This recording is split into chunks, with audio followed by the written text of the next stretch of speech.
Nettoyer le fleuve Yangtze est une routine quotidienne à Chongqing. Jeune Jiming, maintenant dans la cinquantaine, fait partie des habitants qui enlèvent les ordures. Chaque année, il repêche environ 200 000 tonnes de déchets du cours d'eau. Je travaille ici depuis plus de 8 ans. Il y avait une énorme quantité d'objets flottant à l'époque. Mais maintenant, le nombre a été réduit et l'eau devient plus propre. Le gros des déchets augmente pendant la saison des pluies de mai à août, ce qui provoque également des inondations le long du fleuve. Pendant cette période, non seulement la quantité de polluants présents dans l'eau augmente, mais aussi ceux qui aident à éliminer les déchets.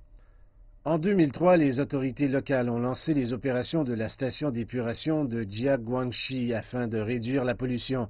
Cette installation est capable de traiter 800 000 litres d'eau usée urbaine par jour. Cette usine traite environ 70% du total des eaux usées provenant de la ville. Selon les autorités responsables de l'environnement, la qualité de l'eau dans la partie inférieure du fleuve Yangtze, dans la section de Chongqing, est beaucoup plus propre que celle provenant de la partie supérieure. Cela montre la grande efficacité du travail de toutes les installations de traitement des eaux usées de la ville. Chongqing a également opté pour d'autres moyens de prévention de la pollution. Cette section du fleuve Yangtze traverse le centre-ville de Chongqing. Au cours des 2 dernières décennies, plus de 40 bateaux-restaurants, comme celui qui borde le fleuve, servent du poisson local fraîchement préparé. Chaque jour, des tonnes d'eau usée étaient déversées dans l'eau sans aucun traitement. Toutefois, dans le cadre de l'initiative visant à protéger le fleuve Yangtze, des départements locaux ont modernisé ces restaurants et certains d'entre eux ont été relocalisés dans des zones côtières. Environ 10% du fleuve Yangtze traverse Chongqing, qui fait 700 km.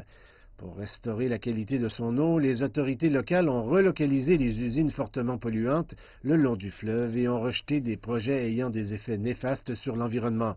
Pour Ren Jiming, sa part des travaux de nettoyage répond à une noble cause. J'ai entrepris plusieurs projets de nettoyage déterminants sur le fleuve.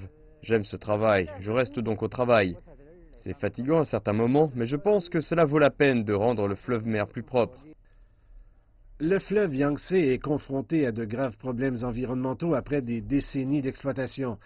Les autorités chinoises ont arrêté le développement à grande échelle le long du fleuve pour les prochaines années.